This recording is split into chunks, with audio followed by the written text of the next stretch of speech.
കൂട്ടുകാരെ, അപ്പം മമ്മി അന്മയുടെ പുതിയൊരു വീഡിയോയിലേക്ക് എൻ്റെ എല്ലാ കൂട്ടുകാർക്കും സ്വാഗതം. അപ്പം നമുക്കിന്നത് അടിപൊളി ബീഡ്സ് കിട്ടിയിട്ടുണ്ട് കേട്ടോ. അപ്പോൾ ഈ ബീഡ്സ് വെച്ചിട്ട് നമുക്ക് നല്ല അടിപൊളി 2 കളേഴ്സിൽ നല്ല ഹെയർ ബോസ് ചെയ്തെടുക്കാം. അപ്പോൾ ഈ വീട് കാണാനാണെങ്കിൽ നല്ല ക്യൂട്ടാണ് കേട്ടോ. ഡബിൾ ഷെയ്ഡാണ് വന്നിരിക്കുന്നത്. അപ്പോൾ നല്ല ഗ്ലേസിംഗ് ഉള്ള മോഡൽ ബീഡാണ് കേട്ടോ. അപ്പോൾ ഇത് കണ്ടപ്പോഴത്തേക്ക് എനിക്ക് ഒരുപാട് ഇഷ്ടം തോന്നിയിട്ട് ഞാൻ എടുത്തതാണ് കേട്ടോ ഇതിൻ്റെ സ്റ്റോക്ക് എന്ന് പറയുന്നത്. അപ്പോൾ അതിൻ്റെ ഇടയ്ക്കിട്ട് ഞാൻ കുഞ്ഞു പേളില്ലേ, ഗോൾഡിൻ്റെ കുഞ്ഞു പേള്, അപ്പോൾ അതോടെ ഒന്ന് ജസ്റ്റ് കോർത്ത് കൊടുക്കുന്നുണ്ട്. അപ്പോൾ ഒരെണ്ണം 8mm സൈസും ഒരെണ്ണം 4mm സൈസും ആണ് കേട്ടോ ഞാൻ ഇപ്പം നിലവിലെടുത്തേക്കുന്ന ബീഡുകളുടെ സൈസ് എന്ന് പറയുന്നത്. അപ്പോൾ ഇതേ കണ്ടോ, ഇതുപോലത്തെ ഗോൾഡൻ ബീഡ്സ് കൂടി ഒന്ന് ഇടയ്ക്കിട്ട് കൊടുക്കുന്നുണ്ട്. കാരണം കുറച്ച് ഭംഗി കൂട്ടാനായിട്ട് പ്ലെയിനായിട്ട് ഒരു ബീഡ് തന്നെ കോർത്ത് പോകുന്നതിനേക്കാളും കുറച്ചുകൂടെ ഭംഗി ഇതാണെന്ന് എനിക്ക് തോന്നി.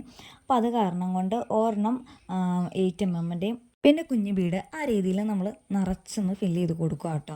അപ്പോൾ നമ്മൾ മാല കോർക്കുന്നത് പോലെ തന്നെ അതിനേക്കാൾ ഈസിയാണെന്ന് പറയും. കാരണം മാല കോർക്കാൻ നേരത്ത് നമുക്ക് ആ നൂലിലേക്ക് ഇങ്ങനെ കുറച്ച് കോർത്തെടുക്കാൻ കുറച്ചുകൂടെ പ്രയാസമാണല്ലോ. എളുപ്പമാണ് എനിക്ക് കൂടി രണ്ടും കൂടി കമ്പയർ ചെയ്യുമ്പം ഇത് കമ്പി ആയതുകൊണ്ട് തന്നെ പെട്ടെന്ന് നമുക്ക് ചെറുപറാന്ന് കോർത്തെടുക്കാനായിട്ട് പറ്റും കേട്ടോ. വളരെ ഈസി ആയിട്ട് നമുക്ക് ബീഡ്സ് ബോയ് ഒക്കെ ചെയ്തെടുക്കാനായിട്ടും പറ്റും.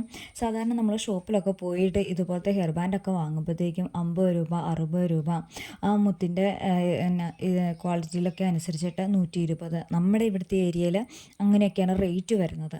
അപ്പം നമ്മളിങ്ങനെ കുറച്ച് മെറ്റീരിയൽസ് വാങ്ങിയിട്ട് നമുക്ക് അത്യാവശ്യം വേണ്ട മെറ്റീരിയൽസ് 100-500 രൂപയ്ക്കൊക്കെ മേടിച്ച് വെക്കുവാണെന്നുണ്ടെങ്കിൽ ഇഷ്ടം പോലെ നമുക്കിടെ മക്കൾക്ക് നമുക്ക് ഓരോരോ ഐറ്റംസ് നമുക്ക് ഉണ്ടാക്കി കൊടുക്കാനായിട്ട് പറ്റും കേട്ടോ.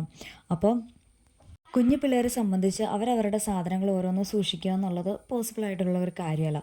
1-2 ദിവസം അല്ലെങ്കിൽ ഒരാഴ്ച മാക്സിമം ഒക്കെ അത്രയൊക്കെ ആയിരിക്കും പിള്ളേർ ഓരോരോ സാധനങ്ങൾ സൂക്ഷിക്കുന്നത്. അതുകൊണ്ട് തന്നെ നമ്മൾ ഇങ്ങനെയുള്ള ഐറ്റംസൊക്കെ വാങ്ങി വെച്ചിട്ട് നമ്മൾ വീട്ടിൽ സൂക്ഷിക്കുകയാണെന്നുണ്ടെങ്കിൽ നമുക്ക് സ്വയമായിട്ട് ഇപ്പോൾ എന്തെങ്കിലും ചെറിയ മിസ്റ്റേക്ക് പറ്റിയാൽ പോലും നമ്മുടെ കയ്യിൽ ഗ്ലൂ ഉണ്ട് എന്നുണ്ടെങ്കിൽ നമുക്കത് കൊച്ചുങ്ങൾക്കത് ഒട്ടിച്ച് കൊടുക്കുകയോ ആ സാധനം നഷ്ടപ്പെടുത്തി കളയാതെ നമുക്ക് റീയൂസ് ചെയ്യാനൊക്കെ ആയിട്ട് പറ്റും. പിന്നെ വേറൊരു കാര്യം എന്ന് പറഞ്ഞാൽ പലർക്കും ഇതുണ്ടാക്കുന്നത് എങ്ങനെയാണ് എന്നുള്ളതിൻ്റെ വലിയ ഐഡിയ ഒന്നുമില്ല. ഞാനും തുടക്കത്തിൽ അങ്ങനെ തന്നെയായിരുന്നു. എങ്കിലും വീട്ടിൽ ചുമ്മാ കുത്തിയിരിക്കണ്ടല്ലോ എന്ന് കരുതിയിട്ട് സ്റ്റാർട്ട് ചെയ്ത ഒരു ചെറിയ സംരംഭം ആണ് കേട്ടോ ഇത്.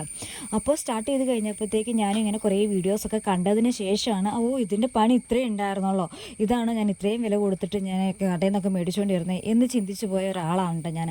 അപ്പോൾ ഞാൻ കരുതി എനിക്കറിയാവുന്ന കാര്യങ്ങൾ നിങ്ങളിലേക്ക് ഷെയർ ചെയ്യുവാണെങ്കിൽ നിങ്ങൾ ആർക്കെങ്കിലും ഒരാൾക്കെങ്കിലും ഇതൊക്കെ ഒന്ന് സ്റ്റാർട്ട് ചെയ്തേക്കാം, അല്ലെങ്കിൽ എൻ്റെ മോക്ക് ഉണ്ടാക്കി കൊടുത്തേക്കാം എന്ന് തോന്നുവാണെങ്കിൽ അതൊരു നല്ല കാര്യമായിട്ടാണ് എനിക്ക് തോന്നിയിട്ടുള്ളത്.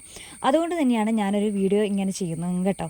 അപ്പോൾ അത് ഇതുപോലെ കോർത്ത് കൊടുത്തതിന് ശേഷം അറ്റത്തായിട്ട് എൻ്റെ വീഡിയോട് ഒട്ടിച്ച് കൊടുത്തു കഴിഞ്ഞാൽ നമ്മുടെ ദേ ബോയ് ഇവിടെ റെഡി ആയി കഴിഞ്ഞു. നോക്കിക്ക് എന്ത് ഭംഗിയാലേ കാണാൻ. ശരിക്കും എനിക്ക് ഒരുപാട് ഇഷ്ടമാണ് കേട്ടോ ഇതൊക്കെ ഞാൻ സ്വയം ഉണ്ടാക്കി കഴിയുമ്പോൾ കാണാനായിട്ട്. അപ്പോൾ ഇന്നത്തെ വീഡിയോ എന്ന് പറയുന്നത് ഇത്രയേ ഉള്ളൂ കേട്ടോ. അപ്പോൾ മറ്റൊരു അടിപൊളി വീഡിയോ ആയിട്ട് നമുക്ക് വീണ്ടും കാണാം. അതുവരേക്കും ടാറ്റാ ബൈ. അപ്പോൾ നമ്മുടെ ചാനൽ ആദ്യമായിട്ട് കാണുന്ന ഏതെങ്കിലും കൂട്ടുകാരുണ്ടെങ്കിൽ ഒന്ന് സബ്സ്ക്രൈബ് കൂടി ചെയ്ത് സപ്പോർട്ട് ചെയ്യണേ. ബായ്.